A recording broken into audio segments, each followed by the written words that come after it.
At ngayon, katawhan sang Esperanza, nasisilayan na natin ang bagong muka ng ating pampublikong pamilihan, wet and dry section, na naglalayong matugunan ang pangangailangan ng mamimili at magkaroon ng malinis, komportable, ni maging maayos ang ating pamimili.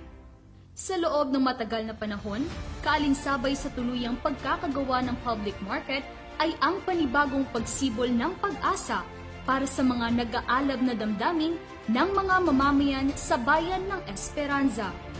Ito ang simulain ng bagong pahina para sa ating tuluyang pag-usad. Di panghuli sa tunay na pagbabago at sa malayang pagyakap sa pag-unlad. Ang pampublikong pamilihan na ito ay isa sa sumasalamin at magiging sangkap sa ating bayan upang mas higit pang makilala sa karatig bayan. Kaalinsabay sa pagsilang ng bagong muka ng Esperanza ay ang pagsilang sa magiging simbolo sa pundasyon ng kultura at pagkakaisa ng mga mamamayan sa bayang ito.